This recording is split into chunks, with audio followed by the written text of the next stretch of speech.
তার বিরুদ্ধে অপরাধের নামটা কি? তাকে যে বিতর্কিত নির্বাচন তো আর কোনো দণ্ডবিধির কোনো অপরাধ না। একটাতে আমি সম্ভবত পেলাম যে ইলেকশন সম্পর্কিত অপরাধ ১৭১ এর এ, ডি, ই এরকম কতগুলো উপধারা আছে সেগুলোতে। এই অপরাধগুলোতে আমি দেখছিলাম ৫০০ টাকা পর্যন্ত জরিমানার মানে শাস্তি বা ম্যাক্সিমাম ১ বছর পর্যন্ত শাস্তিযোগ্য অপরাধ। এইটা আমরা সবাই তখন বলেছি যে তত্ত্বাবধায়ক সরকারের অধীনে ছাড়া ফেরেস্তাকে বসিয়ে দিলেও এই নির্বাচনগুলো সুষ্ঠু হবে না। সুতরাং নুরুল হুদা তো ফেরেস্তা নন, তার পক্ষে একটা সুষ্ঠু নির্বাচন করা একার পক্ষে অসম্ভব। এবং তারপরে উনি এটা করতে পারতেন, আমি বললাম যে উনি দায়িত্ব না নিতে পারতেন অথবা পদত্যাগ করতে পারেন, কিন্তু পদত্যাগ করে আমি সুস্থ শরীরে সশরীরে ঠিক মতো বাসায় ফিরতে পারতাম কিনা সেই পরিবেশে, এটার কোনো একটা উত্তর আছে কিনা আমাদের কাছে। বিএনপির সিনিয়র নেতারা বলেছেন, আমাদের অনুষ্ঠানগুলোতেও এসে বলেছেন যে দলীয় সরকারের অধীনে যদি ফেরেশতাকেও বসিয়ে দেওয়া হয় নির্বাচন কমিশনে তবুও সুষ্ঠু নির্বাচন সম্ভব না। তাহলে নুরুল হুদার কোন ছাড়? মানে ফেরেশতাই যদি না পারেন আমার খারাপ লাগছে, আবু আলেম সাহেবের খারাপ লাগছে, আপনার হয়তো খারাপ লাগছে যে মব সহিংসতা হচ্ছে। আমরা তো দেখছি যে কেউ কেউ বলছে আমাদের থেকে ২ প্রজন্ম ছোট যারা, তারা বলছে আমার ভালো লাগছে, আমার মনে হচ্ছে এটা এক ধরনের বিচার হয়েছে। আমার তার সাথে ঘোর বিরোধিতা আমি করব, যে সে বলবে আপনি তো সুশীল, আপনি যে ভালো কথাগুলো বলতে থাকেন, আপনি বাস্তব অবস্থা বুঝেন না আমরা কিসের মধ্যে দিয়ে গেছি বা কিসের মধ্যে দিয়ে যাচ্ছি। তো এই অবস্থায় আই থিঙ্ক আমাদের অন্য ধরনের সমাধানের কথাগুলো বলা শুরু করা উচিত। সবকিছু আমাদের কোর্টের মাধ্যমে সমাধান করা সম্ভব না। কোর্টের মধ্যেই যারা আছেন, যাদের দিকে আমরা তাকাচ্ছি যে ওনারা বিচার করে দেবেন, ওনাদের মধ্যেই তো অনেকের চিন্তা আছে, কারণ অনেকের পরিষ্কার ভূমিকা ছিল না। অ্যাগেন, নট অনলি 15 বছর, এর আগেও পরিষ্কার ভূমিকা ছিল না। রাষ্ট্র পরিচালনার নীতি রাজনীতি যেমন নিশ্চিত করে জনগণের অধিকার, উন্নয়ন, ন্যায় বিচার, তেমনি এর উপর ভর করে চলে অনাচার, দুর্নীতি, লুটপাট। এর এপিঠে আলো তো অন্য পিঠে অন্ধকার। রাজনীতির এপিঠ ওপিঠ নিয়ে আইবিটিভি যুক্তরাষ্ট্র স্টুডিও থেকে আপনাদের সবাইকে স্বাগত জানাচ্ছি। আমি শারমিন চৌধুরী। আইবিটিভি ইউএস এর নিয়মিত আয়োজন রাজনীতির এপিঠ ওপিঠে আমার আজকের অতিথি বাংলাদেশ সুপ্রিম কোর্টের আইনজীবী ব্যারিস্টার সারা হোসেন এবং আছেন সাবেক সচিব এবং রাজনৈতিক বিশ্লেষক আবু আলম মোহাম্মদ শহীদ খান। স্বাগত জানাচ্ছি আপনাদের দুজনকেই রাজনীতির এপিঠ ওপিঠের আজকের আয়োজনে। আমরা দেখলাম নুরুল হুদার পরে কাজী হাবিবুল আওয়ালকেও আজকে গ্রেপ্তার করেছে, ডিবি পুলিশকে গ্রেপ্তার করেছে। এবং নিশ্চয়ই আপনি দেখছেন কিনা যে বিএনপি এটির বিরুদ্ধে যেমন একটা প্রতিবাদ করেছে, মব জাস্টিস বা মব জাস্টিস তো বলা চলে না, মব সংস্কৃতির বিরুদ্ধে একটা সরকারও বিবৃতি দিয়েছে, বিএনপি বিবৃতি দিয়েছে। আপনি কিন্তু আমরা দেখছি বিভিন্ন টক শোতে বা বিভিন্ন বক্তব্যতে রাজনীতিবিদরা বেশ দেখছিলাম সাবেক শিক্ষামন্ত্রী, বিএনপির সাবেক শিক্ষামন্ত্রী, অন্যান্য দলেরও বেশ গুরুত্বপূর্ণ নেতারা যারা এখন সক্রিয় রাজনীতি করছেন, তারা বলছেন ভুল কি করেছে বা এভাবে গ্রেপ্তার না করলে পুলিশ কি গ্রেপ্তার করতো। আপনি আসলে কিভাবে দেখছেন? এটাকে কি একটা জাস্টিফাই করার জায়গা তৈরি হচ্ছে, জাস্টিফাই করার সুযোগও আছে? দেখেন, উচ্ছৃঙ্খল জনতার যে কোনো আচরণ, যাদেরকে মব বলছেন আপনারা, মব ভায়োলেন্স বা মবের মূল্য, তাদের যে কোনো আচরণ বা যে কোনো পদক্ষেপ এটাকে সমর্থন করার কোনো সুযোগ নেই। এটাকে যারা সমর্থন করেন তাদেরকে ভাবতে হবে যে এই উচ্ছৃঙ্খলতা একদিন বুমেরাং হয়ে তাদের ক্ষেত্রে ঘটতে পারে, এবং এটা যে কোনো মানুষের ক্ষেত্রে ঘটতে পারে। সুতরাং নাগরিক হিসেবে আমি এই মব সংস্কৃতি বা মব ভায়োলেন্স বা উচ্ছৃঙ্খল জনতার যে কোনো ঘটনাকে আমি নিন্দা করি এবং আমি নিজেই সেফ ফিল করি না। সুতরাং এটাকে জাস্টিফাই করার কোনো কারণ নাই। এক, দুই হলো যে যে বিষয়ে কথা হচ্ছে, মিস্টার নুরুল হুদা যিনি এখন রিমান্ডে আছেন, উনি একটা চিফ ইলেকশন কমিশনার হিসেবে দায়িত্ব পালন করেছেন। উনার দায়িত্ব পালনের সময় ওনার ভুল ভ্রান্তি হতে পারে, সীমাবদ্ধতা থাকতে পারে, উনি এমন কিছু করতে পারেন যেটা বেআইনি হয়েছে। সে কারণে আপনি তো আদালতের মানে শরণাপন্ন হতে পারেন এবং আপনি এর জন্য আহ, পুলিশের কাছেও যেতে পারেন, আপনি মামলা করতে পারেন, এফআইআর রুজু করতে পারেন, হ্যাঁ, অথবা আপনি জিডি করতে পারেন। তারপরে এটা পুলিশের দায়িত্ব। সুতরাং পুলিশ তাকে গ্রেপ্তার করতো কি করতো না, আপনি কতটা সময় দিয়েছেন, এবং পুলিশ তাকে গ্রেপ্তার করার আগে তো পুলিশ নিজেই মামলাটা সম্পর্কে নিশ্চিত হবে যে এই মামলাটা কেন করা হলো, এই মামলার প্রাইমে ফেসি কি আছে এবং তার ভিত্তিতে তাকে গ্রেপ্তার করা যায় কিনা। তো সেটা পুলিশকে করতে দেন, আইন নিজের হাতে তুলে নেওয়া তো সঙ্গত না এবং অন্যায়, এবং এটা একটা ক্রিমিনাল অফেন্স আইন নিজের হাতে তুলে নেওয়া। জি, এই তো অফেন্সটা এই সম্পর্কে একটু ক্ষেত্রে জানবো। জনাব আবু আলম শহীদ খান, মানে পুলিশের দায়িত্বের কথা বলছিলেন, সেইখানেও তো একটা বড় প্রশ্নবোধক চিহ্ন আসি, সেটা নিয়েও। ব্যারিস্টার সারা হোসেন, আপনি যদি আমাকে শুনতে পান, আপনার কাছে আসলে প্রথম প্রশ্নটা আমি করছিলাম যে এই সাবেক দুই প্রধান নির্বাচন কমিশনারকে গ্রেপ্তার করা হয়েছে নুরুল হুদার পর। আজকে কাজী হাবিবুল আওয়ালকে গ্রেপ্তার করা হয়েছে। তাদের বিরুদ্ধে অনেক অভিযোগ, বিতর্কিত নির্বাচন, রাতের ভোট, আমি ডামি নির্বাচন, এরকম অনেক অভিযোগ আছে। আমি একটু আপনার কাছ থেকে বুঝতে চাই আইনগতভাবে তাদের বিরুদ্ধে অভিযোগগুলো কি কি, মানে আমাদের তো অনেক অভিযোগই থাকতে পারে, কিন্তু আইনের তো নির্দিষ্ট ধারা, সুনির্দিষ্ট অভিযোগ থাকবে। একটু যদি আমাদেরকে বুঝিয়ে বলেন।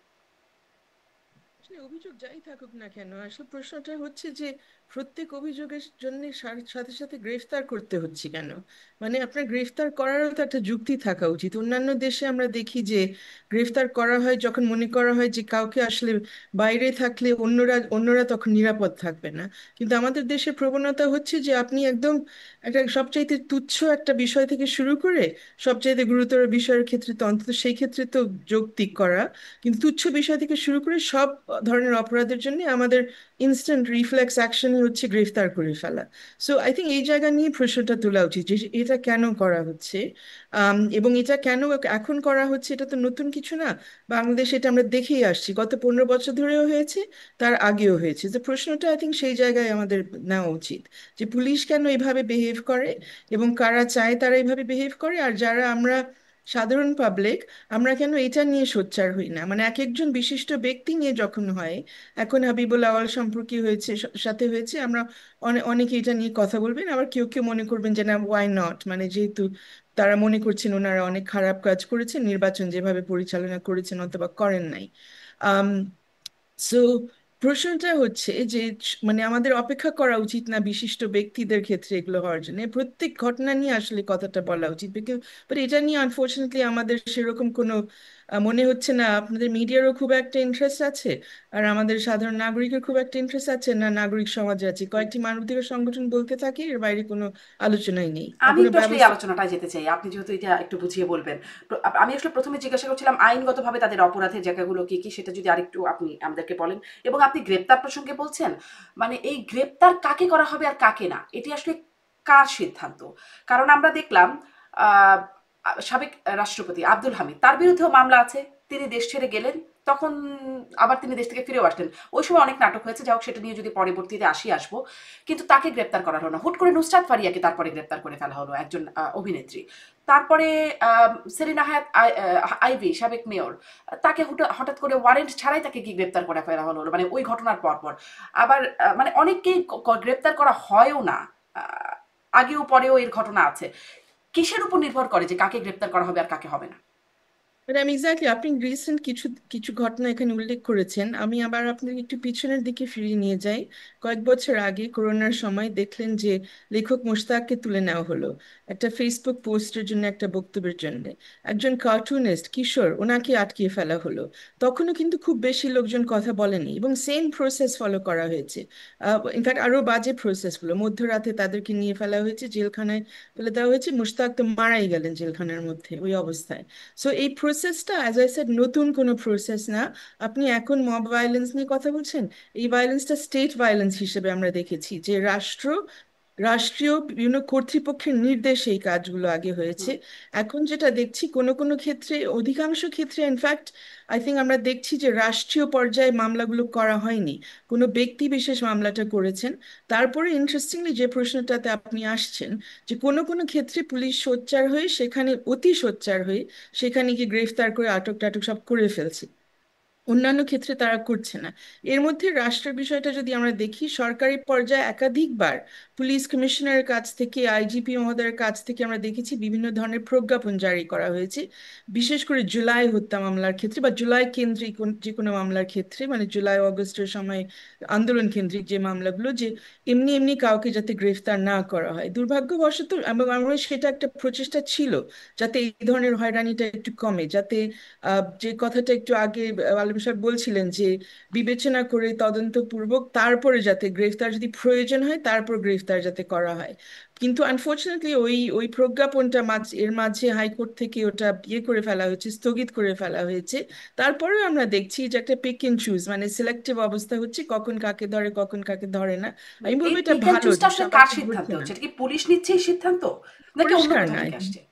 আমার মনে হয় সেটা খুব একটা পরিষ্কার না। পুলিশ তো সিদ্ধান্ত নিচ্ছে অবভিয়াসলি, কারণ পুলিশই কি আটক করছে বা গ্রেফতার করছে। তো পুলিশ এক এক জায়গা থেকে ডেফিনেটলি পুলিশ ডিসিশন নিচ্ছে। এখন পুলিশের ঊর্ধ্বে বা পুলিশকে চাপ দেওয়া হচ্ছে কিনা, পুলিশকে নির্দেশনা দেওয়া হচ্ছে কিনা, সেটা আই থিঙ্ক খুব একটা স্পষ্ট না। যতবার এগুলো নিয়ে কথা হচ্ছে বিভিন্ন মিডিয়াতে বা অন্যান্য জায়গায়, তখন আমরা দেখছি বিভিন্ন বিভিন্ন উপদেষ্টা যেমন বলছেন যে আমরা তো সিদ্ধান্তগুলো নিচ্ছি না, আমরা তো গ্রেফতারগুলো মানে আমরা তো মামলাগুলো করাচ্ছি না বা করছি না। কিন্তু কেন ওনারা রোধ করতে পারছেন না, সেটা আরো রহস্যময় একটা ব্যাপার। জি, জনাব আবু আলম শহীদ খান, কোনো রহস্যের কোনো জট কি আপনার কাছে খোলে? কেন ব্যবস্থা নেওয়া যাচ্ছে না সেটা একটু জানতে চাই। স্বরাষ্ট্র উপদেষ্টা, যিনি আসলে মূল দায়িত্বের একটা জায়গায় আছেন, তিনি বলছেন তদন্ত করে ব্যবস্থা নেবে। পুলিশকে আমরা দেখলাম, যে ভিডিওটা হচ্ছে সেখানে দেখলাম পুলিশ দাঁড়িয়ে আছে, তাদের সামনে আসলে এই যাবতীয় মব চলছে। আহ, কেন পুলিশ নিষ্ক্রিয় থাকলো? তাদের বিরুদ্ধে তদন্ত করে আসলে কি ব্যবস্থা নেয়ার আছে? এর আগেও বহুত তদন্ত হয়েছে, কিন্তু ব্যবস্থার জায়গা হয়নি। যে আব্দুল হামিদের কথা বলছিলাম, যে তিনি যখন চলে গেলেন স্বরাষ্ট্র উপদেষ্টা বলেছেন তদন্ত করে ব্যবস্থা নেওয়া হবে, তদন্ত কমিটি গঠন করা হলো, উপদেষ্টাদেরকে নিয়ে তদন্ত কমিটি গঠন করা হলো, তারপর তিনি ফিরেও আসলেন আমরা দেখলাম। এবং তিনি বলেছিলেন শাস্তি দিতে না পারলে স্বরাষ্ট্র উপদেষ্টাই নাকি পদত্যাগ করবেন। কিন্তু তারপরে সেগুলো আসলে সেই তদন্ত করে ব্যবস্থা নেওয়াটার মাহাত্ম কি? না, এই তদন্ত করে ব্যবস্থা নিতে হবে, এটাই তো আইনগত ভিত্তি। মানে আপনি যে কোনো ভাবে পুলিশের কাছে কেউ অভিযোগ দায়ের করতে পারেন বা আদালতেও যেতে পারেন, এবং এরপরে একটা তদন্ত করতে হবে। তদন্ত করে তারপরে সিদ্ধান্ত নিতে হবে যে তাকে গ্রেপ্তার করা হবে কিনা। এবং ওইসব আমলযোগ্য অপরাধ অনেক বিষয় আছে, যে অপরাধে গ্রেপ্তার করা যায়, যে অপরাধে যায় না, অথবা জামিন দেওয়া যায়, জামিন দেওয়া যায় না। এগুলো তো ব্ল্যাক এন্ড হোয়াইট, এটা আছে। যেটা সারা বলছিলেন যে এই যে না, আমাদের আমি এই কিন্তু বলছিলাম সংস্কৃতি যে পুলিশের পুরনো বিরুদ্ধে ব্যবস্থা নেওয়া হবে তদন্ত করে। হ্যাঁ, পুলিশকে হ্যাঁ, দেখলাম কিন্তু আমরা নিষ্ক্রিয় পুলিশের দাঁড়িয়ে বিরুদ্ধে থাকে, তাদের নিষ্ক্রিয়তার কারণ কি? তাদের বিরুদ্ধে কেমন তদন্ত করে আসলে কি ব্যবস্থা? না, ব্যবস্থা নিতে তো আমরা এখনো দেখিনি, বাট ব্যবস্থা তো নিতেই পারতেন। যেখানে আপনি বলছেন যে পুলিশকে দেখা গেছে, এবং তারপরেও কি, যাকে গ্রেপ্তার করা হলো তার তো আজকে জামিন হয়ে গেছে। একজন গ্রেপ্তার হয়েছিলেন মানে ওই ঘটনার কারণে, মব ভায়োলেন্সের কারণে বা এই যে মবক্রেসির হুম কারণে। হুম। তো আর দুজন যে আদালতে হাজির হলেন তারা জামিন পেয়ে গেলেন। সেটাও কিন্তু একটা বার্তা দেয় যে আপনি কিছু করলে আপনি, হ্যাঁ, গ্রেপ্তার হতে পারেন, অথবা আদালতে গেলে আপনি জামিন পেয়ে যাবেন। তো এগুলোর ব্যাপারে তো যেহেতু আমাদের সাথে একজন আইনজ্ঞ আছেন, উনি বলতে পারবেন যে এদেরকে যদি জামিন দিয়ে দেন এবং পুলিশের ব্যাপারেও যদি কোনো ব্যবস্থা না নেন, এবং শুধুমাত্র বিবৃতির মধ্যে সীমাবদ্ধ থাকেন, কথার মধ্যে। ওই যে তিন উপদেষ্টার একটা, আবু হামিদ সাহেবের ব্যাপারে বলছিলেন, কমিটি হয়েছিল, ওটার রিপোর্ট কোথায়? আমরা তো রিপোর্ট কিছু দেখি নেই। উনি ফিরেও এসেছেন, তখনও তাকে গ্রেপ্তার করা হয়নি। সেই কারণে তিনজন পুলিশ অফিসারকে সাসপেন্ড করা হয়েছিল। তাদের কি অবস্থা এটা আমরা জানি না। এবং স্বরাষ্ট্র উপদেষ্টা বলেছিলেন বিচার না করতে পারলে উনি পদত্যাগ হুম। করবেন, সেটাও তো উনি করেন নাই। তো সব মিলিয়ে ওই বক্তব্য, বিবৃতি, কথা, এবং মাঝে মাঝে যে হাইকোর্ট থেকে কেন ওই আদেশটি বাতিল করে দেওয়া হলো বা স্থগিত করে দেওয়া হলো, এবং স্থগিত করার পরে সরকার, উপদেষ্টা পরিষদ বা সরকার, বর্তমান সরকার, অন্তর্বর্তী সরকার কি ব্যবস্থা নিলেন এটা আমরা জানি না। তো সব মিলিয়ে এই অবস্থাটা এমন যে আমাদের নাগরিকদের এরকম ধারণা হতে পারে এই মবতন্ত্রকে আমরা বোধহয় কেউ না কেউ উৎসাহিত করছি। এখন কারা উৎসাহিত করছেন, কেন করছেন, মব কাদেরকে সহযোগিতা করছে, মব হলে কাদের লাভ হবে, এইসব বিষয় আসলে ব্যাপক আলাপ আলোচনার দাবি রাখে, এবং আলাপ আলোচনা হওয়া উচিত। কারণ আমরা তো প্রথম থেকেই শুনছি, মানে প্রথম দিকে ধরেন অবস্থা তো ভালো ছিল না, তারপর থেকে তো আমরা দেখলাম যে এই মব চলতে দেওয়া হবে না, এইভাবে মামলা করলে গ্রেপ্তার করা হবে না, মামলার তদন্ত করা হবে।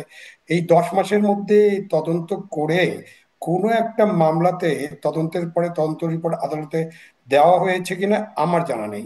আমি আদালত পাড়ায় যেহেতু যাই না, বলতে পারি না। কিন্তু আমার ধারণা, মানে দিলে তো আমরা জানতে পারতাম, কোনো মামলাই তদন্ত করা হয়নি। এবং 10 মাস ধরে মানুষজন, কেউ কেউ পালিয়ে আছেন, কেউ আত্মগোপনে আছেন, কেউ মবের ভয়ে এদিক ওদিক চলে গেছেন। তো এই যে অবস্থাটা দেশে চলছে, এটা তো আইনের শাসন বলা যায় না।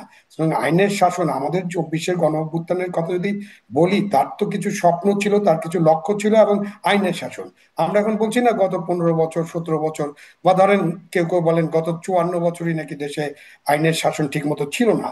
তো এখন তো আইনের শাসনটা আনতে হবে। এখন একটা অন্তর্বর্তীকালীন সরকার আছে, একটা পলিটিক্যাল গভর্নমেন্ট, রাজনৈতিক বিবেচনা অনেক কিছু করে, অনেক অন্যায় কাজ করে, এবং অনেক কিছু অন্যায় হয়েছে, সেগুলো তো আস্তে আস্তে মানুষের সামনে আসছে।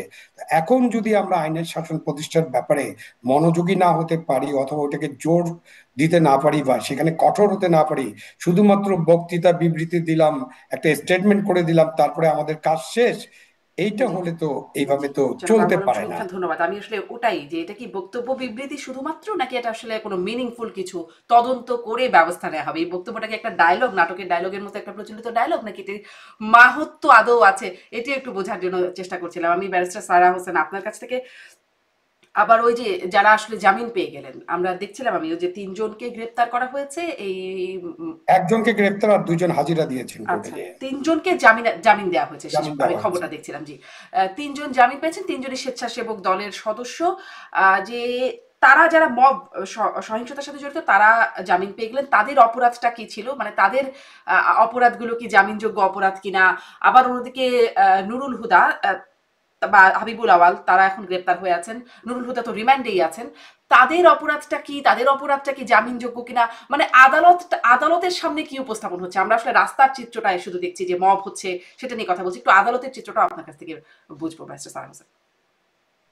ইয়ান আমি একই একই জিনিস বলতে চাচ্ছি যে আই মিন এই সময় এখন যেটা দেখছি এই ঘটনাগুলোর ক্ষেত্রে যে again একটা আর্বিট্রারি ব্যাপার আর কি, যে কেন একটাতে জামিন দেওয়া হচ্ছে, কেন আরেকটাতে জামিন দেওয়া হচ্ছে না।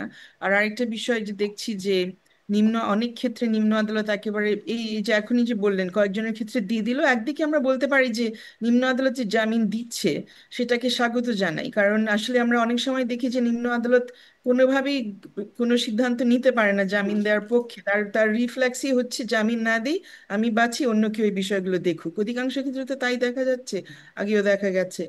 আম, কিন্তু অন্যদের ক্ষেত্রে কেন একই ধরনের উদারতা দেখা যাচ্ছে না, এবং কেস বাই কেস কেন আমরা এই ধরনের প্রসেস দেখছি না? যেটা দেখছি কোনো কোনো কেসের ক্ষেত্রে কোনো কোনো ধরনের অপরাধ যখন তাদের সামনে আসছে ঢালাও ভাবে রিফিউজ করা হচ্ছে জামিন।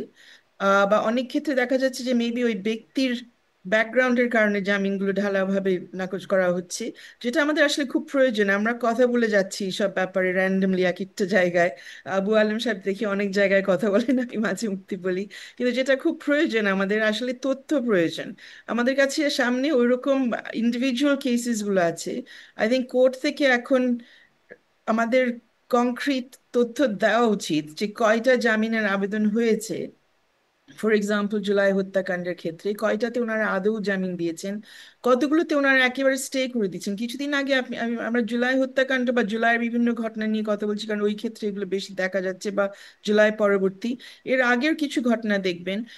জুলাইয়ের আগে থেকে আওয়ামী লীগের আমল থেকে প্রায় 100 জন মনে হয় অতি প্রান্তিক জনগোষ্ঠীর সদস্যরা, বমের সম্প্রদায়ের সদস্যরা, তারা বান্দরবন এবং চট্টগ্রাম জেলে আটকে পড়ে আছে। তাদের মধ্যে অনেকজন নারী আছেন, আবার ওই নারীদের মধ্যে বেশ কজন আছেন যারা তাদের ছোট ছোট বাচ্চা নিয়ে জেলখানার মধ্যে আছেন। ওরা ওই সময়ে জামিন পান নাই, এই সময়ে জামিন পাচ্ছে না। কিছুদিন আগে আমি শুনলাম 4 জনের মতো জামিন পেয়েছিলেন হাইকোর্ট থেকে, সেগুলো আবার কেন, ইনক্লুডিং একজন নারী যার ছোট বাচ্চা আছে, তার জামিনও স্থগিত হয়ে গেল আপিল বিভাগে গিয়ে। এখন কারণগুলো বোঝা যাচ্ছে না, আদার দেন গুরুতর অপরাধ, এছাড়া বোঝা যাচ্ছে না। উনি যে বের হয়ে ওই বাচ্চা নিয়ে এখানে আর হাজার হাজার মানুষকে খুন করবেন, উনি কি সাংঘাতিক মানে ডেঞ্জারাস একজন ব্যক্তি, নাকি ওনার কোনো সামর্থ্য আছে কোনো ধরনের সাক্ষ্য প্রমাণ নষ্ট করার? কোনো ওরকম কোনো কারণও নাই। আর কারণ যদি লেখাও থাকে ওটার পেছনে আর কোনো মানে প্রপার রিজনই নাই, এক দুই বাক্যে এগুলো, এক বাক্য না এক দুই শব্দে বলে দেওয়া হচ্ছে এই কারণে নাকচ হলো। সো আবু আলিম সাহেবের কাছে আমি একটু পাল্টা প্রশ্নটা করি। উনি আমাকে বলছেন যে আমি আইনের জগতের লোক সেই জন্যই বলি, কিন্তু উনি তো এককালে ম্যাজিস্ট্রেসিতে ছিলেন অনেক অনেক আগে নিশ্চয়ই। বাট ওই সময় আপনাদের কি বেটার প্র্যাকটিস ছিল কি না, যে তখন কি জামিন দিতেন কি মামলা টামলা দেখে? তখন কি অন্য জায়গা, সেটা উপর হোক বা সাইড হোক বা নিচ হোক মব হোক, অন্য জায়গা থেকে হয়তো চাপটা আসতো না, সেরকম একটা সময় কি এককালে ছিল বাংলাদেশে? আমি খুব একটা দেখিনি, বিভিন্ন না, সময় নিশ্চয়ই দেখেছি ছিল, এরকম নিশ্চয়ই প্র্যাকটিস। ছিল। মানে তখনও চাপ ছিল, বাট তখনও আপনি তো ছিলেন, সুতরাং আপনিও জানেন যে হাইকোর্টে জামিন দেওয়ার পরে নিম্ন আদালতে সাধারণত এইসব জামিন বাতিল করা হয় না। এখন তো হাইকোর্টে জামিন নিয়ে নিম্ন আদালত থেকে বাতিল করে দিয়ে জেলে পাঠিয়ে দিচ্ছে। আর আমরা যে তথ্যের দরকার নেই আপা, আমরা তো তথ্যগুলো পাই। আপনি যদি শুধু ঢাকার কথাই আমরা আলোচনা করি, ঢাকাতে কতগুলো জামিন দেওয়া হয়েছে আমরা একটা হাতে গোনা জামিন। ওই নুসরাত ফারিয়া এবং অনেক আলাপ আলোচনা যখন হয় তখন জামিন, ওই যে পরিমণির সময় একটা ঘটনা ঘটছিল তখন, আর এখন এই যে তিনজনের জামিন হলো। কিন্তু মানে ওই যে ব্যাকগ্রাউন্ড যে আওয়ামী দোসর অমুক তমুক হ্যান ত্যান, কোর্টে যে অবস্থা, কোর্টে ডিম মারামারি সেটা এখন কমেছে, ধাক্কা ধাক্কি অপমান করা এগুলো একটু কমেছে, বাট আমাদের নিম্ন আদালতে জামিন দেওয়ার ব্যাপারে তারা এখন ভয়ের মধ্যে আছেন এরকম মনে হচ্ছে। মানে আমি নাগরিক হিসেবে যেটা ফিল হুম করি যে আদালতে যে সুবিচার করার জন্য জাজ সাহেবরা নেই এরকমটা আমি মনে করি না, নিশ্চয়ই আছেন, কিন্তু তারা এখন এমন একটা ভয় ভীতির মধ্যে আছেন যাতে করে তারা হয়তো এইসব জামিনের ব্যাপারে তারা যে জুডিশিয়াস সিদ্ধান্ত যেটা তাদের নেওয়ার দরকার সেটা তারা নিতে পারছে না। এই যে তিনজনের জামিন হলো এই ক্ষেত্রেও হয়তো একটা রাজনৈতিক বিবেচনা কাজ করছে। তার তো কোন দলের লোক তারা তো পরিষ্কার জানাই, স্বেচ্ছাসেবক দলের তারা নেতা ছিলেন। সুতরাং স্বাভাবিকভাবে আমাদের জাজ সাহেবরা মনে করছেন যে এদেরকে জামিন না দিলে আদালতে কোনো একটা বিষয় ঘটতে পারে, এই জন্য তারা জামিন দিয়ে দিয়েছেন। কিন্তু সেখানে নুরুল হুদাকে আবার রিমান্ড দিয়েছেন। তো যেটা বারবার শামীম চৌধুরী জিজ্ঞাসা করতে চাচ্ছিলেন যে তাদের দোষটা কি, সেই জায়গাটায় যদি আমরা যাই, আমি এক লাইন যদি বলি যে একজন প্রধান নির্বাচন কমিশনার বা একজন নির্বাচন কমিশনারের পক্ষে দেশের নির্বাচনটা পুরোপুরি নিয়ন্ত্রণ করা সম্ভব কিনা, এটা আমরা জানি যে গড না চাইলে, গভর্নমেন্ট অফ দ্য ডে না চাইলে, কখনোই সদিচ্ছা না থাকলে, মোটিভেশন না থাকলে, কমিটমেন্ট না থাকলে কোনো নির্বাচন কমিশনের পক্ষে একটা ভালো নির্বাচন করা সম্ভব না। এবং নির্বাচন কমিশন যখন নির্বাচনগুলো করে তখন 12 লক্ষ থেকে 14 লক্ষ মানুষ এখানে কাজ করে তৃণমূল পর্যায় পর্যন্ত, মানে আমি ভোট কেন্দ্র পর্যন্ত বলছি। তো সেই সব জায়গায় আপনি কতটা দায়িত্ব দিতে পারেন একজন নির্বাচন কমিশনারকে বা প্রধান নির্বাচন কমিশনারকে, আমি এটা বলতে পারি উনি এই দায়িত্ব নাও নিতে পারতেন, সেটা তার ইচ্ছা। আমি এটাও বলতে পারি উনি পদত্যাগ করতে পারতেন। কিন্তু একজন নির্বাচন কমিশনার পদত্যাগ করবেন, আজকে তো গুম কমিশনের রিপোর্ট টিপোর্ট দেখছিলাম যে গুমের বিরুদ্ধে যে দুই একজন কর্মকর্তা কথা বলার চেষ্টা করছেন তাদের রিপোর্টও এক জায়গায় যেত, এবং সেই সময়ে কি ধরনের চাপ সৃষ্টি করা হতো, কি ধরনের চাপ ছিল। এবং আমি একজন প্রধান নির্বাচন কমিশনার পদত্যাগ করে বাড়ি পর্যন্ত যেতে পারবেন কিনা একেবারে নিশ্চিন্তে সশরীরে, সেটারও তো বিষয়গুলো ছিল। সুতরাং এই যে একটা আপনার আবেদন হলো, একটা অভিযোগ হলো, অভিযোগের পরে তো একটা তদন্ত হতে জি, হবে এবং আমি আসলে তদন্তের সেই পরে আইনি তদন্তের যা জায়গায় আবার সারা হোসেনের কাছে যাবো, কিন্তু আবু আলম শহীদ খান আপনি যেহেতু এই জায়গাটায় আসলেন যে তার অপরাধের জায়গা, আমরা আসলে মাঠের কথা বলছি, আদালতের কথা আমি ব্যারিস্টার সারা হোসেনের কাছ থেকে শুনবো। আমরা তখন নির্বাচনের আগে শুনেছি বিএনপি তো আসলে এই মামলাটা করলো, সাবেক নির্বাচন কমিশনার দিয়ে প্রধান নির্বাচন কমিশনার সহ এই মামলাগুলো তো বিএনপি করেছে। বিএনপির সিনিয়র নেতারা বলেছেন, আমাদের অনুষ্ঠানগুলোতেও এসে বলেছেন যে দলীয় সরকারের অধীনে যদি ফেরেশতাকেও বসিয়ে দেওয়া হয় নির্বাচন কমিশনে তবুও সুষ্ঠু নির্বাচন সম্ভব না। তাহলে নুরুল হুদার কোন ছাড়, মানে ফেরেশতাই যদি না পারেন, তারই যদি কোনো দায় না থাকতে পারে বা না, এটা দায়িত্ব সবাই নিতে না মনে পারেন। করেন, সবাই মনে করেন, শুধু বিএনপি না, সকল রাজনৈতিক দল এবং সবাই মনে করতেন হ্যাঁ, তত্ত্বাবধায়ক সরকার ছাড়া কোনো সুষ্ঠু নির্বাচন, আবার সুষ্ঠু নির্বাচন বলতে কিন্তু আমি 100% সুষ্ঠু এটা কখনোই হবে না। এটার একটা থ্রেশ হোল্ড আছে, ধরেন 90, 92, 96 পর্যন্ত যদি হয় তাহলেও এটা সুষ্ঠু নির্বাচন ধরে নিতে হবে। এইটা আমরা সবাই তখন বলেছি যে তত্ত্বাবধায়ক সরকারের অধীনে ছাড়া ফেরেস্তাকে বসিয়ে দিলেও এই নির্বাচনগুলো সুষ্ঠু হবে না। সুতরাং নুরুল তো ফেরেস্তা নন, তার পক্ষে একটা সুষ্ঠু নির্বাচন করা একার পক্ষে অসম্ভব। এবং তারপরে উনি এটা করতে পারতেন, আমি বললাম যে উনি দায়িত্ব না নিতে পারতেন অথবা পদত্যাগ করতে পারেন। কিন্তু পদত্যাগ করে আমি সুস্থ শরীরে সশরীরে ঠিক মতো বাসায় ফিরতে পারতাম কিনা সেই পরিবেশে, এটার কোনো একটা উত্তর আছে কিনা আমাদের কাছে। আমার কাছে উত্তর হলো যে পারতেন না।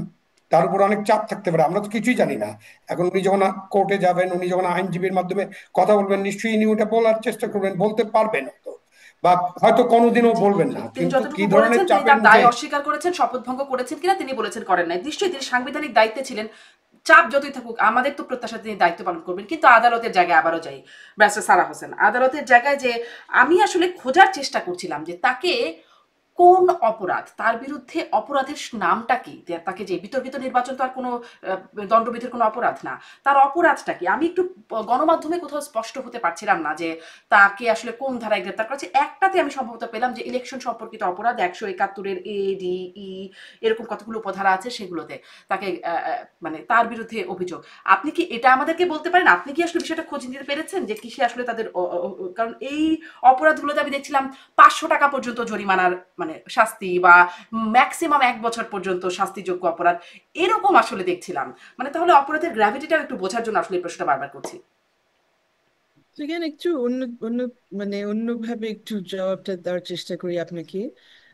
আমার মনে হচ্ছে এখানে বিষয়টা যেভাবে আমরা দেখছি যে সুযোগ পাওয়া মাত্রই কাউকে গ্রেফতার করা হচ্ছে, ওটাই হলো রিফ্লেক্স অ্যাকশন। একই সাথে দেখছি যে যত ধরনের আম, নৈতিক অপরাধ বলতে পারেন, বা ভুল সিদ্ধান্ত, বা একটি স্বৈরতান্ত্রিক প্রক্রিয়াকে জিয়ে রাখার প্রচেষ্টা, বা ওটার সাথে নিজেকে সামিল করা, ওই সব ঘটনাগুলো যেগুলো রাজনৈতিকভাবে বিশ্লেষণ হতে পারে এবং নিন্দা করা যেতে পারে, এই সব কিছুকে এখন ফৌজদারি অপরাধে রূপান্তরিত করার একটা চেষ্টা করা হচ্ছে। অনেক কিছু হয়তো আমি ওনাদের নির্দিষ্ট মামলা নিয়ে কোনো মন্তব্য করতে চাচ্ছি না, কারণ আমি ওগুলো ওভাবে দেখিও নাই, আচ্ছা। মানে পড়াশোনা করিনি এই মুহূর্তে ওগুলো নিয়ে। আই মিন, আপনি যা বলেছেন বা আবু আলম সাহেব যা বলছেন, you already commented on that. কিন্তু যেটা আমার মনে হচ্ছে যে এখন আমরা এমন একটা পর্যায়ে আছি বা পরিস্থিতিতে আছি দেশে, যে অনেকের অনেক কিছু নিয়ে খুব স্বাভাবিকভাবে যথেষ্ট আক্রোশ এবং ক্ষোভ আছে।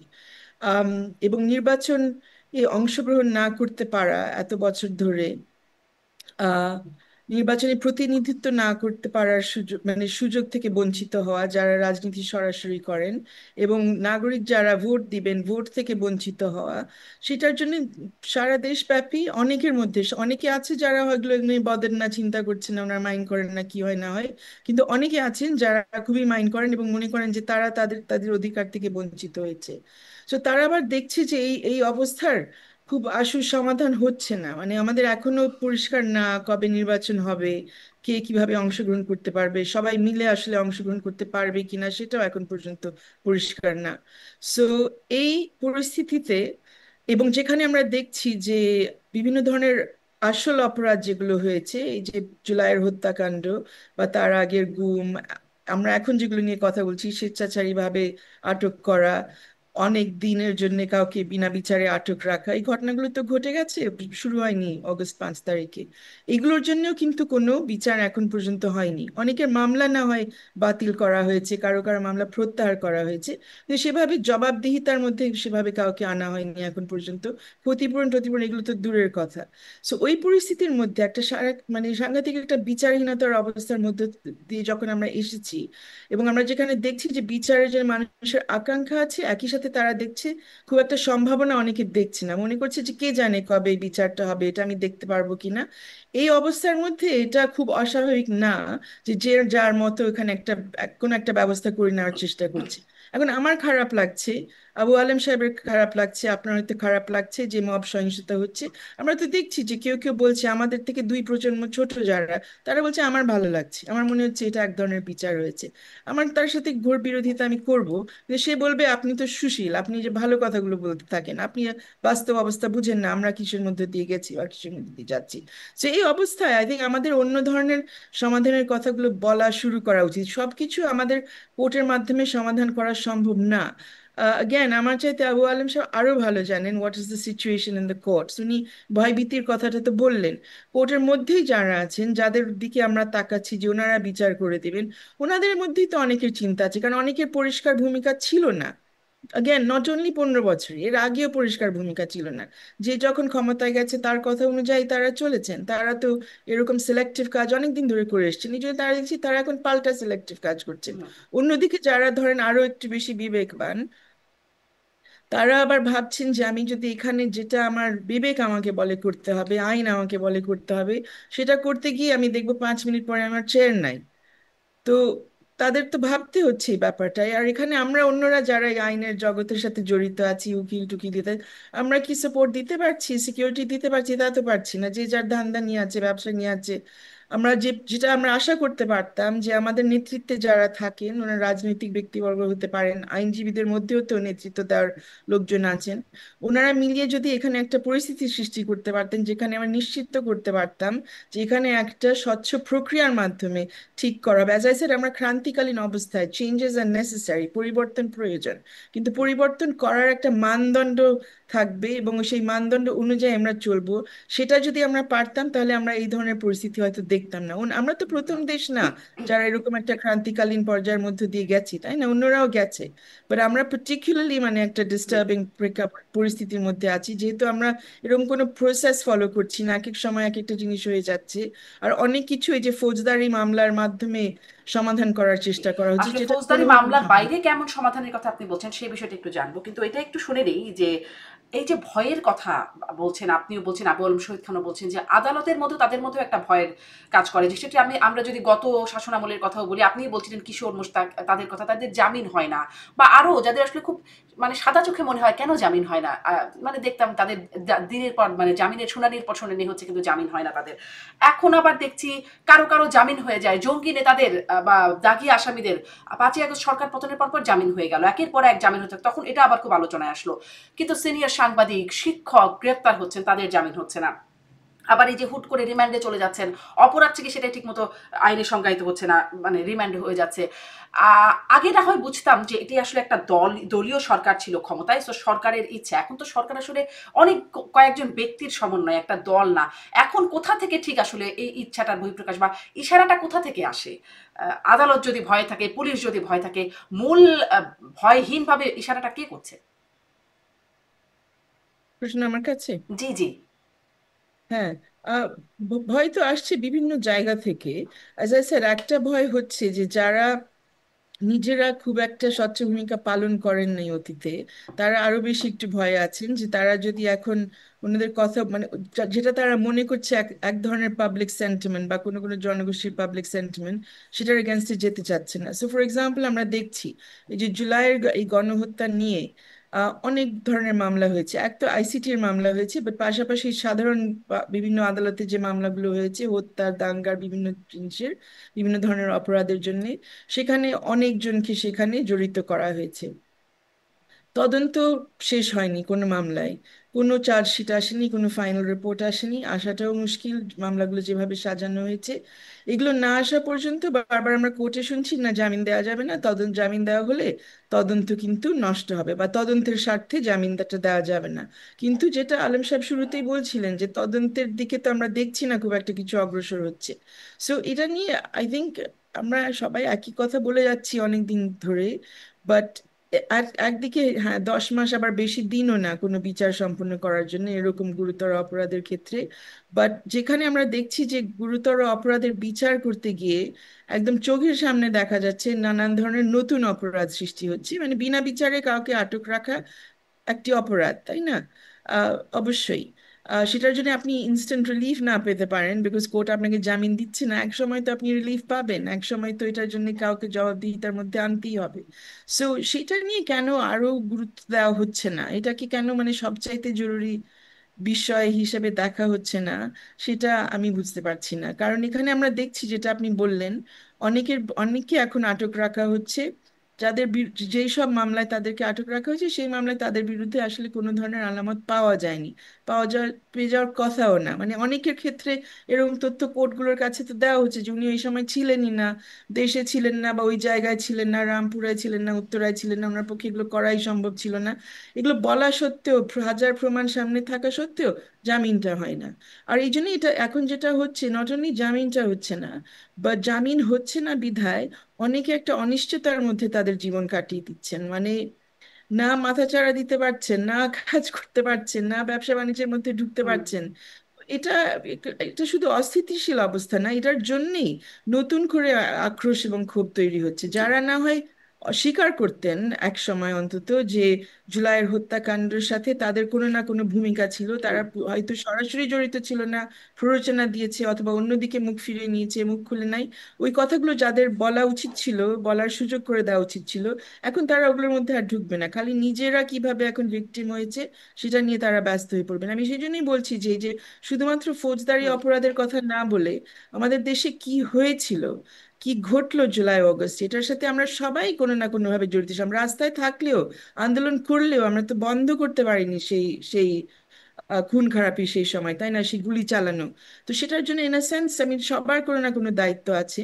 এগুলো নিয়ে আমাদের অ্যাকচুয়ালি ন্যাশনালি মানে জাতীয় পর্যায়ে এগুলো নিয়ে কথা বলা দরকার, এই সত্যটা উদ্ঘাটন করা উচিত, কার কতদূর ভূমিকা কি, এবং সবাই যে খুনি হয়ে গেছে চুপ থাকার কারণে সেটা তো না, কিন্তু তার যতদূর কি দায়িত্ব আছে সেটা বের হওয়া উচিত। কিছুদিন আগে আমরা শুনলাম এই যে প্রধান বিচারপতি আইন উপদেষ্টা ওনার দক্ষিণ আফ্রিকা ঘুরে আসলেন দেখার জন্য যে দক্ষিণ আফ্রিকায় তারা ওই যে এত বছর আম, এই বর্ণবাদী অবস্থার মধ্যে থেকে তারা যখন বের হয়ে আসছিল, কি করে তারা ওই জায়গা থেকে বের হয়ে এসে নতুন একটা সমাজ, নতুন একটা দেশ করার চেষ্টা করেছে।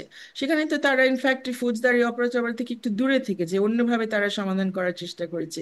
এই একই প্রসেসগুলো এর মধ্যে আরো 10-20টা দেশের মধ্যে দিয়ে গেছে। তো আই থিঙ্ক আমাদের খুবই প্রয়োজন এখন, এটা কি বলে ক্রান্তিকালীন বিচার বা ট্রানজিশনাল জাস্টিস, মানে একদম অন্যরকম একটা পরিস্থিতির মধ্যে, যেটা ইনফ্যাক্ট আমরা 72-73-এ ফেস করেছি। আমি তখন দেখিনি, আগে আবু আলেম সাহেবরা দেখেছেন। মানে একই ধরনের চ্যালেঞ্জেস বোধহয় ওই সময় ছিল, তাই না? সবাইকে রাজাকার ডাকা হুম হচ্ছিল হুম ঢালাও ভাবে। এক পর্যায়ে যে রাজাকার না তাকেও রাজাকার বানিয়ে ফেলা হলো, কেউ কোনো একটা প্রতিদ্বন্দ্বিতার কারণে, প্রতিহিংসার কারণে, অন্য কোনো সুবিধার কারণে হয়তো করে ফেলেছে। এখন আমরা একই প্রবলেমস দেখছি। সো আই থিঙ্ক ওই জায়গাগুলো নিয়ে ইটস নট টু লেট, আমাদের ওগুলো এক্সপ্লোর করা উচিত। আর কি করে আমরা এই হুম জায়গা থেকে সরে আসছি যে সবাইকে এখন আমরা জেলখানায় আটকে দিব, কাউকে ছাড়বো না, আর যারা এখনো জেলে ঢুকে নাই তারা খালি ভীত সন্ত্রস্ত অবস্থায় থাকবে, যে কোনো মুহূর্তে পুলিশ তাদের বাসায় চলে আসবে। এটা থেকে বেরিয়ে আসতে হবে। জি, মানে ক্রান্তিকালীন একটা বিচার ব্যবস্থার কথা আপনি বলছেন, সেটি নিশ্চয়ই আদালতের বাইরে বা ফৌজদারি অপরাধ আইনের বাইরে গিয়ে একটা বিচারের কথা। সেটি নিশ্চয়ই একটা খুবই গুরুত্বপূর্ণ আলোচনার জায়গা হতে পারে, কারণ আপনি বলছিলেন তদন্তের কথা। এত মামলা, একটা মামলায় এত আসামি, 400 জন 500 জন, এই তদন্ত কি করে শেষ হবে? কবে আসলে এটার বিচার শেষ হবে? এটা তো খুবই একটা মানে অস্বাভাবিক বিষয় যেন আপাত দৃষ্টিতে মনে হয়। জনাব আবু আলম শহীদ খান, আপনার কাছ থেকে আরেকটা সুনির্দিষ্ট প্রশ্ন করি। আপনি একটু বলছিলেন যে আপনিও এই যে এমন একটা মব পরিস্থিতি, তার মধ্যে এর মধ্যে একটা ভয়ের কালচারের কথা বলছেন। আপনি কি ব্যক্তিগতভাবে মানে এইটার জন্য কোনো ভয় বোধ করেন রাস্তায় বের হতে, বা কোনো সময় মানে আপনি সবসময় যৌক্তিক কথা বলেন, যৌক্তিক আলোচনা সমালোচনা করেন, কিন্তু আপনিও তো আওয়ামী লীগ সরকারের আমলে আপনিও এক সচিবের দায়িত্বে ছিলেন, কখনো কি এই বোধটা, ভয়টা আপনার মধ্যেও কাজ করে? হ্যাঁ, একটা ভয় তো কাজ করেই। তারপরে আমি বের হই, আমি কথা বলি, আমি হেঁটেও অনেকখানে যাই, চেষ্টা করি যে আমি ভয় মুক্ত থাকতে। বাট একটা ভয় তো থাকতেই পারে। এবং নুরুল হুদা সাহেবের অবস্থা বা যে কোনো অবস্থা দেখার পরে তো মনে হয় যে যে কোনো মুহূর্তে 8-10 জন মানুষ আমাকেও ঘেরাও করে একটা কিছু করতে পারবে। আর এটা হলো যে সারা যেটা বললেন যে এটাই তো ট্যাগিং, সেই 72 সালে কাউকে হয়তো রাজাকার ট্যাগিং করেছে, এখন আওয়ামী লীগের দোসর বা ওই যে ফ্যাসিবাদের দোসর, এই ট্যাগিংটা। তো এগুলো থেকে তো বেরিয়ে আসতে হবে। আপনি, হ্যাঁ, একটা বিচার প্রক্রিয়া আছে, একটা আইনের শাসন আছে, সেটা তো আছেই। তার বাইরেও যে এই যে আমাদের যেটা বললেন যে আমাদের পেশাজীবীরা, আমাদের পেশাজীবী নেতৃত্ব যারা আইনের সাথে কাজ করছেন, তারাও কিন্তু আলাপ আলোচনার মধ্যে দিয়ে এইগুলোর ব্যাপারে জনগণকে একটা ধারণা দিতে পারেন। হ্যাঁ, কারো কারো ক্ষোভ দুঃখ বেদনা থাকতেই পারে, এবং অন্যায় হয়েছে অনেকের সাথে, তাদের বিচার পাওয়ারও অধিকার আছে। কিন্তু বিচারটা নিজের হাতে নেওয়ার অধিকারটা নাই, সেটা আমি বারবার বলার চেষ্টা করছি। যেমন আপনি, এই জন্য তো আমরা ওই যে বিচার বহির্ভূত হত্যাকাণ্ড, যখন র্যাব ইয়া করতো, আপনার কি শুট আউট করতো, কি হয়েছে, বেড়াতে গেছে, মানে একই নাটক ছিল গল্প। না, একটা ড্রামা, স্ক্রিপ্ট একই রকম, খালি ঘটনা চেঞ্জ হতো। কখনো মানিকগঞ্জ, কখনো কুষ্টিয়া, কখনো যশোর, তাই না? বা গ্রামের নাম চেঞ্জ হতো, টেকনাফ। তো এইভাবে একটা স্ক্রিপ্টেড যখন হত্যাকাণ্ডগুলো হয়েছিল, তখন নিশ্চয়ই আপনার মনে আছে, আপনি তখন বাংলাদেশে ছিলেন, অনুষ্ঠান করছিলেন। বারবার কিন্তু বিচার বহির্ভূত হত্যাকাণ্ডের ব্যাপারে আমরা প্রতিবাদ করেছি, সবাই আমরা প্রতিবাদ করেছি যে এইটা সমর্থনযোগ্য নয়। তখনও তো পার্লামেন্টে কেউ কেউ সমর্থন করেছেন, তখনও কিন্তু কোনো কোনো জায়গায় মিষ্টি বিতরণ হয়েছে। তার মানে কি আমরা ওটাকে হুম মনে করবো যে হ্যাঁ, জনগণ খুব খুশি এই জন্য বিচার বহির্ভূত হত্যাকাণ্ড চলতে থাকবে? নো, বিচার বহির্ভূত হত্যাকাণ্ড বা বিচার বহির্ভূত যে কোনো মব, এটা কখনোই সমর্থনযোগ্য না। হ্যাঁ, ঘৃণা আছে, আপনি বিচারের কাছে যান। এবং আপনি যে বিচারের কাছে যেতে হবে, আইনের কাছে যেতে হবে, এটা আপনি তাদেরকে বলেন। এটা তো আমাদের যারা জাতীয় নেতৃবৃন্দ আছে, রাজনীতি যারা ভবিষ্যতে নির্বাচনের জন্য কাজ করছেন, সেই নির্বাচন কেন্দ্রিক যে আলাপ আলোচনা চলছে, সেখানেও তো তাহলে তাদেরকেও তো বলতে হবে যে নো, আপনারা আইন নিজের হাতে তুলে নেবেন না। সেই প্রত্যাশাটা কিন্তু আমাদের, যে নাগরিকদের প্রত্যাশা হলো যে আমাদের রাজনৈতিক নেতৃবৃন্দ, আমাদের অন্তর্বর্তীকালীন সরকার শুধু কথায় না, শুধু বিবৃতি না, কঠোর হবে। এবং আমাদের যারা পেশাজীবী আছেন সবাই মিলে, হ্যাঁ, মানুষের যে ক্ষোভ আছে সেই ক্ষোভটাকে কিভাবে ট্রান্সলেট করবেন আইনের অধীনে, আইনের শাসনের জন্য, সেটা তারা করতেই পারেন। তারা কথা বলতে পারেন, তারা আলাপ আলোচনা করতে পারেন, তারা নির্দেশনা দিতে পারেন। কিন্তু সেই ধরনের কাজটা আমরা হতে দেখছি না। যার কারণে হচ্ছে কি, আপনি যদি এই সংস্কৃতিটা চলতে থাকে আর আপনি যদি এটা বন্ধ না করেন তাহলে কিন্তু এটা বাড়তেই থাকবে, এবং বাড়তে বাড়তে একসময় এটা এমন অবস্থায় চলে যাবে যখন আর এটা কন্ট্রোল করা যাবে না। ক্রান্তিকাল ক্রান্তিকাল এটা তো আছেই, ক্রান্তিকালীন সময় বুঝতে পারছি আমি, ক্রান্তিকালীন সময় অনেক ঘটনা ঘটে, বাট ক্রান্তিকাল থেকে বেরিয়ে আসতে হবে। ক্রান্তিকাল থেকে বেরিয়ে আসার জন্য 10 মাস যথেষ্ট সময় কিনা এটা নিয়ে বিতর্ক হতে পারে। আমি মনে করি 1 2 3 মাস একটা সময়, যে সময়ের মধ্যে হয়তো আমরা অনেক কিছু করতে পারতাম না, বাট এখন কিন্তু এই সরকারের পক্ষে এবং আমাদের রাজনৈতিক দল, আমাদের পেশাজীবী মানুষ যারা এইসব নিয়ে কাজ করছেন, তাদের পক্ষে অনেক কিছু জনগণকে ভরসা দেওয়ার জন্য করার সময় ছিল, সুযোগ ছিল। আমরা তো আইনজীবীদের কোর্টে এমন ব্যবহার করতে দেখতে চাই না যেখানে তারা আইনের শাসনের বদলে তারা নিজেরাই মব হয়ে যাবেন। সেটাও তো ঘটছে, এখন অনেক কম, সেটাও তো ঘটে। সেইটার ব্যাপারেও তো আইনজীবীরা নিজেরা কথা বলতে পারেন যে না, এটা করা যাবে না। এবং এটা কিন্তু ঘটছে। আপনি একটা জামিন হচ্ছে, জামিনের পর তাকে মব যায় ধরে আনছে, তারপর থানায় দিচ্ছে, তারপর তাকে আরেকটা মামলা দেওয়া হচ্ছে। তো সবকিছু তো আমাদের চোখের সামনে আসছে, কোনো ঘটনাই কিন্তু এখন আনরিপোর্টেড নাই। একটা সময় ছিল যখন আনরিপোর্টেড অনেক কিছু ঘটতো, জনগণ জানতো না, আমরা জানতাম না, আলোচনা করার সুযোগ ছিল না। এখন কিন্তু সবকিছুই মোটামুটি রিপোর্ট হচ্ছে, যে চোখের সামনে আসছে। হুম। তখন আমাদের কিন্তু অবশ্যই কথা বলতে হবে। সারা তো নিজেই বলেছিলেন যে যখন মামলাগুলো হচ্ছিল কয়েক মাস আগে, উনি নিজেই বলেছেন এই মামলাগুলো ছাত্র আন্দোলনের ফসলকে বিতর্কিত করে ফেলছে। উনি নিজেই বলেছিলেন, এবং আমি নিশ্চয়ই জানি যে উনি এখনো ওনার ওই স্ট্যান্ডে আছেন। আসলে তো তাই। আপনি যদি মামলা করেন, আপনি একদম মামলাটা ঠিক মতো করেন। আপনি অযথা একটা হত্যা মামলা করবেন, হুম। তার মধ্যে একটা হত্যা মামলা যেমন শত শত মামলা আছে এবং এগুলো নিয়ে রিপোর্ট হচ্ছে।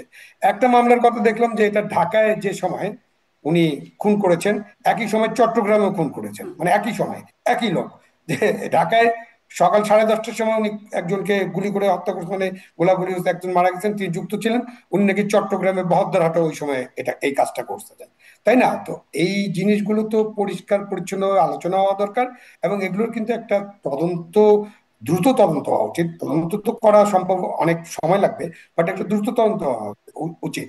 এবং আপনি যতটুকু যে কজনকে আপনার মনে হবে যে এদের তদন্ত করতে সময় লাগবে, তার বাইরে যারা আছেন যাদেরকে মনে হবে না এগুলো অযথা নাম টাম দেওয়া হয়েছে, এবং এটা দিয়ে একটা, ওই যে আগে যেমন হতো যে পুলিশের অনেক লোককে আসামি করা হতো, তারপরে একটা কি মামলা বাণিজ্য, জামিন বাণিজ্য, মানে আমাদের দেশে বাণিজ্যের তো অভাব নেই, মামলা বাণিজ্য আছে, জামিন বাণিজ্য, নমিনেশন বাণিজ্য আছে। এখন আমরা ওই বাণিজ্যে নাই থাকলাম, মামলা বাণিজ্য এবং এই জামিন বাণিজ্য এটা তো মানে হচ্ছে। এখন এই এবং বাণিজ্যটা আপনি পুলিশের এটাও বাইরে হচ্ছে, অন্য কেউ করছে। আগে হ্যাঁ পুলিশ এটাও করতো, এখন হচ্ছে যে পুলিশের সাথে বাদী, অন্য কেউ করছে। যেমন একটা মামলার কথা বলি যে একজন মারা গেছে, মিরপুর 10 নম্বরে পুলিশের গুলিতে মারা গেছে। সেখানে একজন মামলা করেছেন। সেই ব্যক্তি যিনি মারা গেছেন তার বাড়ি কিশোরগঞ্জ, তার ভাই বোন আত্মীয় স্বজন আছে, তারা কিশোরগঞ্জে থাকেন। মামলা করেছে মাদারীপুরের ডাসারের একজন। তা এবং বাদী, মানে এই বাদী তো উনি, কিন্তু এই লোকেরা সেই বাদীকেও চেনে না। হুম। মানে বাদী তাদের আত্মীয় স্বজন কেউ না, এরকম তো মামলা আছে। জি। তো এইসব মামলা তো আমি একটা স্ট্রোক অফ একটু ইয়েতে। একটু এই মামলাগুলো সম্পর্কে একটু ব্যারিস্টার সালাহ হোসেনের কাছ থেকে শুনি। এই যে বাদী আসামিকে চেনেন না, আসামি ও আবার দেখা যাচ্ছে যাকে যিনি আসলে হত্যাকাণ্ডের শিকার হয়েছেন, মারা গেছেন, তাকে চেনেন না, এরকম ঘটনা একদম অহরহ অনেক আছে। সেক্ষেত্রে মানে আমরা যেটি শুনছি, আমাদের আইন উপদেষ্টাও বলেছেন যে মামলা করতে তো কাউকে বাধা দেওয়া যায় না, বাংলাদেশের আইনে এটা সুযোগ নাই, কিন্তু মামলা দিলেই মামলা নিতে হবে। আর যদি আমি আপনার নামে একটা মামলা দিয়ে বসি, মানে পুলিশ মামলা নিয়ে নেবে শুধুমাত্র মামলা করলেই। এটি মামলা নেয়ার আগে পুলিশের কিছু বাছবিচার করতে হয় না? মানে দিলেই নিতে হবে, বিষয়টা কি এরকম? মানে, হ্যাঁ, সমস্যা হচ্ছে যে আমাদের আইনে যে কেউ মামলা করতে পারে। এখন সে যদি আমলযোগ্য মামলা নিয়ে ইয়ে করে, রিপোর্ট করে পুলিশের কাছে, পুলিশ আবার ওটা না নিয়েও পারছে না। আম, ওই সময় যদি তারা প্রত্যাখ্যান, কারণ আমরা বিপরীত সমস্যাও দেখেছি যে আসল মামলা নিয়ে কেউ গেছে, সেখানে পুলিশ প্রত্যাখ্যান করেছে, তাদেরকে ফিরিয়ে দিয়েছে।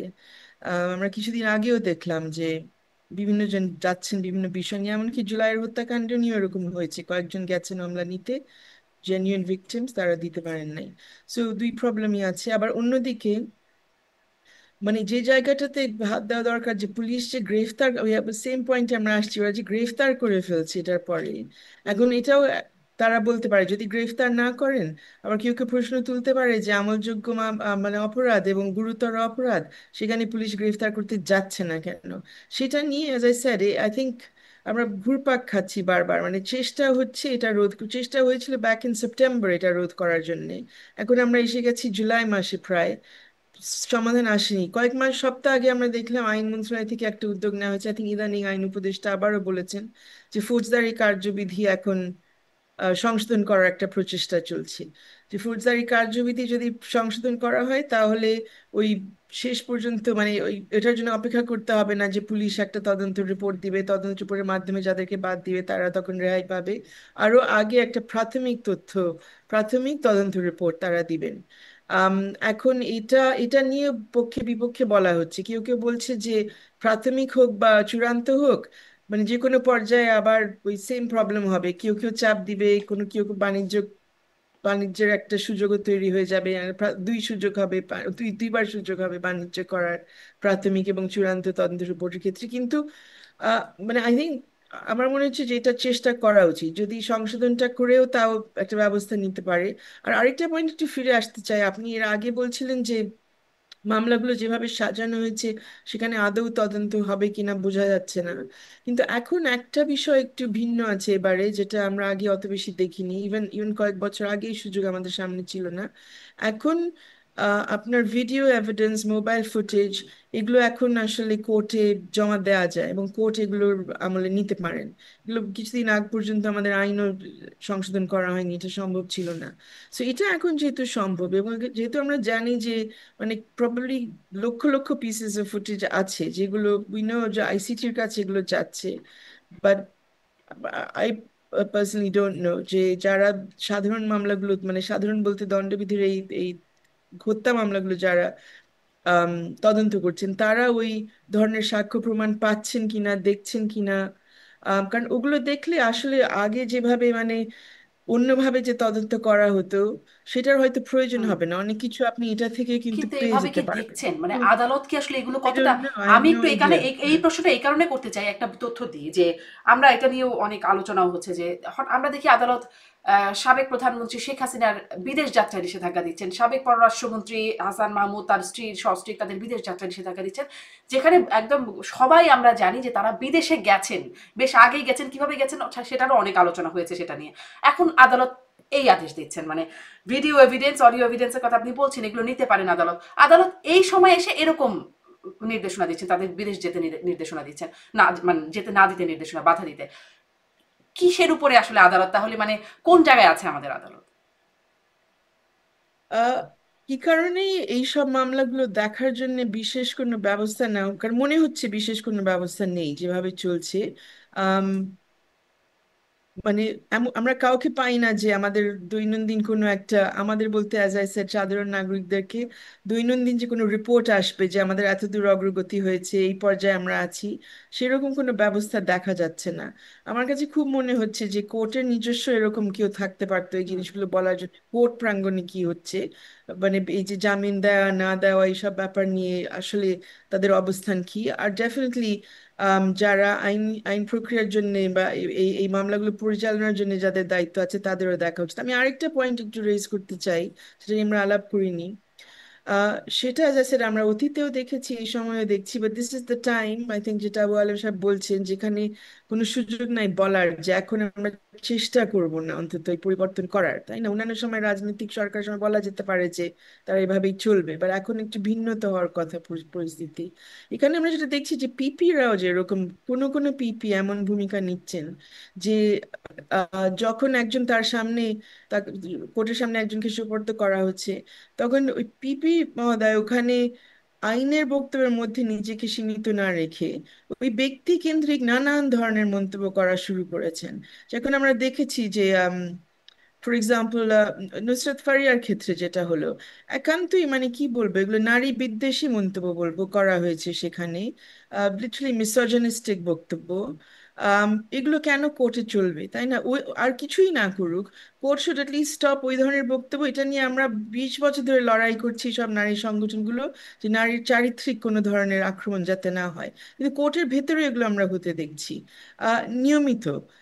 কেউ বন্ধ করছে না, অনলাইন টু অনলাইন তো চলছে, সেটা ভিন্ন কথা, অনলাইন নয় কমপ্লিটলি আনরেগুলেটেড একটা স্পেস, কিন্তু এটা যেটা অতি রেগুলেটেড স্পেস হওয়ার কথা, সেখানে এগুলো বন্ধ করার কোনো প্রচেষ্টা দেখি না। এবং যেটা আরো খারাপ লাগে। একটা হলো আচ্ছা ঠিক আছে বন্ধ হলো না, আমরা বুঝলাম ওই মবের কারণে ওখানে যারা আছে তারা চড়াও হবেন, সেই জন্য উনি ওই মুহূর্তে সাহস করছেন না। কিন্তু আমাদের বিচার ব্যবস্থার দায়িত্বে যারা আছেন তারা এটা নিয়ে নির্দেশনা দিতে পারেন যে এগুলো কোনোভাবে গ্রহণযোগ্য না, এবং এই সব ধরনের কথা যারা অ্যালাউ করে তাদের কোর্টরুমে, এটা শুধু রেপের কেসে যে রেপ ভিকটিমকে নিয়ে এরকম কথা হবে তা তো না, যে কোনো ব্যক্তিকে এরকম কথা নিয়ে এরকম কথা হওয়া উচিত না, বক্তব্য দেওয়া উচিত না। তো সেরকম কিছু নির্দেশনা তো আসতে হবে উপর থেকে। এখন আই থিঙ্ক একটা বড় গ্যাপ হচ্ছে যে আমরা এরকম কোনো ডাইরেকশন দেখছি না, মানে অলমোস্ট অ্যাজ ইফ কারোর চোখে পড়ছে না যে এইসব সমস্যা চলছে, তাই না? আমরা সংস্কারের কথা বলে যাচ্ছি, হ্যাপিলি সংস্কার হোক কি না হোক অনেক আলোচনা হচ্ছে, বাট চোখের সামনে যেটা হচ্ছে ওইটা রোধ করার জন্য সেরকম পদক্ষেপ দেখা দেখা যাচ্ছে না, অ্যাজ ইফ ওগুলো এমনি হয়ে যাচ্ছে। জি, আমি জনাব আবু আলম শহীদ খান, আমরা শেষের দিকে চলে আসছি। একটু এই প্রশ্নটা একটু করতে চাই, মনে হলো যেটা একটু জিজ্ঞাসা করি যে আহ, আমরা মাঝখানে সেনাবাহিনীকে দেখেছিলাম মবের বিরুদ্ধে খুব শক্ত কথা বলতে, মব আর সহ্য করা হবে না এরকম বার্তা। তারপর আমরা দেখলাম রংপুরের ঘটনায়, সেখানে জিএম কাদের বাসায় যখন হামলা হলো তখন সেনাবাহিনীকে মবের বিরুদ্ধে ব্যবস্থা নিতে দেখেছিলাম, যদিও দেখেছিলাম সেনাবাহিনী আসলে আলোচনা করছে, চা খাওয়ার দাওয়াত দিচ্ছে, তাদেরকে বলছে আর তারা করবে না, এরকম একটা মিউচুয়াল আন্ডারস্ট্যান্ডিং যেন হচ্ছিল সেখানে এরকম একটা অপরাধের ক্ষেত্রে। কিন্তু একটা ব্যবস্থা নেওয়ার জায়গায় আমরা দেখলাম এখন যখন এই ঘটনা ঘটলো, পুলিশের সামনে মব হলো, পুলিশ কিছু করলো না, পরবর্তীতে আমরা দেখলাম সেনাবাহিনী, যে যাদেরকে গ্রেপ্তারের কথা আমরা বলছি তাদের গ্রেপ্তার করলো সেনাবাহিনী। আহ, মানে মবের ক্ষেত্রে পুলিশকে নিষ্ক্রিয়, কিছুটা সক্রিয় সেনাবাহিনী, এরকম একটা অবস্থায় কি চলে গেছে? প্রথমত হচ্ছে যে ধরেন যে যখন মবটা তৈরি হয় বা মবটা হয়ে যায়, সেই মুহূর্তে তো ওখানে সেনাবাহিনী পুলিশ কেউই থাকেন না। সেটা থাকলেও কিছু আমাদেরকে একটু করেন না, এর আগে ছিলেন তো মবের না, সময়? প্রথমে থাকেন না, মানে এই ঘটনায় ছিলেন ছিলেন না। না। পরে যখন তারা গেলেন তখন তাদের রোলটা আইনানুগ ছিল না। যিনি ওই যে ওখানে যিনি দাঁড়িয়েছিলেন, তিনি সাব ইন্সপেক্টর বা কনস্টেবল যাই হোক না কেন, তার যে দায়িত্ব ছিল সেই দায়িত্ব পালনটা উনি ঠিক মতো করতে পারেননি। তিনিও ভীত সন্ত্রস্ত কিনা এটাও আমরা তো জানি না আসলে, তারও ভয় লাগে কিনা। তো এই অবস্থায় তার পরবর্তীতে সেনাবাহিনীর অ্যাকশনে গিয়ে একজনকে গ্রেপ্তার করেছিল। তা এখন সেনাবাহিনী বলেন পুলিশ বলেন প্রত্যেকেই তার দায়িত্বটা যদি কঠোরভাবে পালন করতে পারেন এবং তাদেরকে যদি সেই নেতৃত্বটা দেওয়া যায়, তাহলে নিশ্চয়ই তারা দায়িত্ব পালন করতে পারবেন। আমি একই বিষয়ে আপনার ধানমন্ডি থানার ওসি সাহেবের একটা ভিডিও ফুটেজ নিশ্চয়ই আপনি দেখেছেন। সেখানেও কিন্তু ওই যে আজকে যাকে গ্রেপ্তার করা হয়েছে, এই যে নির্বাচন কমিশনার, উনাকে উনার বাসায় বা ওই যে ওই ভদ্রলোক একজন প্রকাশক, তার বাসায় যে কথা বলছিল এবং সেখানে তাদের বিরুদ্ধে একটা বিচার দাবি করছিল যে তাদেরকে গ্রেপ্তার করতে হবে। উনি বলেছিলেন যে নো, আপনার কোনো মামলা না থাকলে আমি তাকে গ্রেপ্তার করতে পারবো না। উনি একাই কিন্তু রুখে দিয়েছিলেন ওই মবটাকে। সুতরাং তাদের পুলিশ বা সেনাবাহিনীর মব রোখার সামর্থ্য আছে, এটার প্রমাণ আছে। কিন্তু তারা কেন তাদের সামর্থ্যের শতভাগ ব্যবহার করছেন কিনা, করেন না কেন, সেটা একটা প্রশ্ন। এই প্রশ্নটা তো ওদের কাছে জানতে হবে যে কেন তারা করছে না। পুলিশ ম্যাজিস্ট্রেটিয়াল পাওয়ার দিয়ে তো সেনাবাহিনীকে মাঠে রাখা হয়েছে, হুম। এবং কিছু কিছু প্রমাণক তো আমরা দেখেছি পুলিশেরও সেই ক্ষমতা আছে। কিন্তু তারা কেন করতে পারছেন না, কেন করছেন না, এই ব্যাপারটা আসলে স্বরাষ্ট্র উপদেষ্টা এবং আমাদের আইজিপি, আইন উপদেষ্টা, এদের একটা আলোচনার মধ্যে দিয়ে এটাকে বের করে আনতে হবে। সুতরাং এইটা এটা জানা দরকার।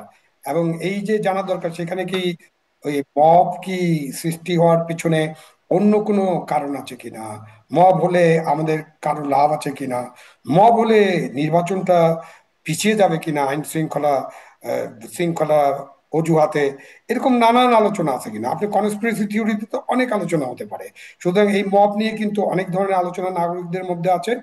সর্বশেষ বিষয়টা হলো মবটাকে বন্ধ করতে হবে। হুম। আমরা মবের মুল্লুকটা দেখতে চাই না, আমরা আইনের শাসন জি। দেখতে চাই। মানে যেভাবে মবের আমরা পেছনে কোনো ওই যে ষড়যন্ত্র আছে কিনা, আমি আপনাদের হত্যাটা দেখতে দুজনের চাই কাছে না, একটা বেআইনি প্রশ্ন হত্যা করি। দেখতে চাই না। আবু আলম শহীদ খান, একদম যেহেতু শেষ সময়, আপনাদের কাছে একদম খুব অল্প ছোট্ট করে একটু শুনতে চাই যে এখন দেখছি, যেটি বলছিলাম যে রাজনৈতিক অনেকে এটা একটা একটা ভ্যালিডিটিও দিচ্ছেন তাদের কথাবার্তায়। অনেকে বলছে যারা এরকম কাজ করেছে তাদের জন্য এরকম এরকম শাস্তি হবে, তাদেরকে জুতার মালাই পরানো হবে গলায়। রাজনৈতিক নেতারাও অনেকে বলছেন, মানে বিশেষ করে টকশোগুলোতেই শুনতে পাচ্ছি এরকম কথা। আমি একটু এটা শুনতে চাই যে এটি আসলে পরবর্তী নির্বাচন কমিশন, এখন যারা নির্বাচন কমিশন আছে তাদের বিরুদ্ধেও কিন্তু এনসিপির অভিযোগ আছে। এনসিপি তাদের মানে এই নির্বাচন কমিশন বাতিলের জন্য আন্দোলন করেছে, করছে, আছে আন্দোলনরত অবস্থায়। সেক্ষেত্রে তাদের জন্য এই ঘটনায় এটি আসলে কেমন দৃষ্টান্ত, কি বার্তা? আবু আলম শহীদ খান ছোট্ট করে, তারপর সারা হাসানের কাছে যাব। অফকোর্স এটা একটা ভয়ের বার্তা, এবং এই কারণে আপনি দেখেছেন যে এটার একটা প্রমাণক দিয়ে দিই যে আপনার এই সার্ভিসে, বিসিএস অ্যাডমিনিস্ট্রেশন সার্ভিসে ডিসি হওয়ার জন্য সবাই উদ্গ্রীব থাকে। এই সার্ভিসে যারা যোগ দেন তারা ডিসি হতে চান আর সচিব হতে চান। এবারে দেখেন 40% ডিসি ইন্টারভিউ হাজির হয়নি, কারণ ডিসিদের বিরুদ্ধে অভিযোগ যে তারা নির্বাচনের সময় তারা নির্বাচন ঠিক মতো করেনি। ওইখানেও একটা কথা যে ডিসির হাতে তো কিছু থাকে না, সবকিছু ফাইনালি থাকে প্রিজাইডিং অফিসারের হাতে, এবং ফাইনালি গডের হাতে, গভর্নমেন্ট অফ দ্য ডে এর হাতে, ফাইনালি ওখানে যারা কাজ করেন তাদের হাতে, ফাইনালি রাজনৈতিক দলগুলোর হাতে, ফাইনালি প্রতিদ্বন্দ্বী প্রার্থী এবং জনতার হাতে থাকে।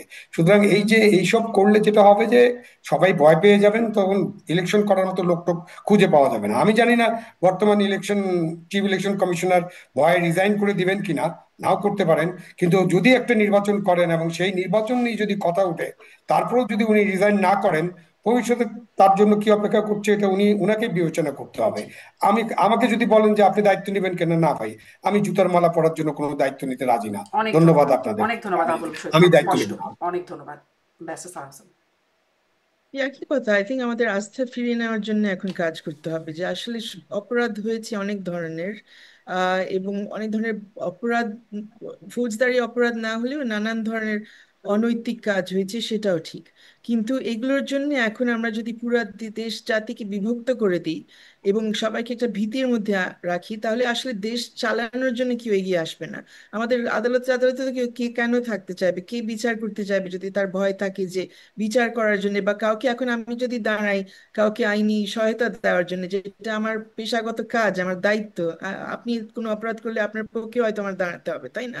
কিন্তু এটা করার জন্য যদি বলা হয় যে না, তোমাকে আমরা মানবো না, তুমি খারাপ কাজ করছো, কেউ যদি তার পেশা না পরিচালনা করতে পারে, তাহলে তো সমস্যা হয়ে যাবে, দেশ পরিচালনা করা মুশকিল হবে। তো আই থিঙ্ক আস্থা ফিরিয়ে আনা, বাট একই সাথে আমাদের চেষ্টা করতে হবে যাতে আমরা একটা, মানে কি কি ঘটেছে বাংলাদেশে সেটা নিয়ে শুধু আমরা এখনকার সময় নিয়ে কথা না বলি, এটা আমরা একটা প্রেক্ষাপট হুম, নিয়ে কথা বলতে থাকি, মানে কনটেক্সট বাদ দিয়ে কথা বললে এটা বাড়তে থাকবে, কনটেক্সট আমাদের মনে রাখতে হবে। জি, অনেক ধন্যবাদ। অনেক ধন্যবাদ ব্যারিস্টার সারা হোসেন, অনেক ধন্যবাদ জনাব আবু আলম শহীদ খান, আপনাদের দুজনকেই ধন্যবাদ। দর্শক এতক্ষণ সাথে থাকবার জন্য আজকের মতো শেষ করছি, বিদায় নিচ্ছি আইবিটিভিএস এর নিয়মিত আয়োজন রাজনীতির এই বিজয়ীর থেকে।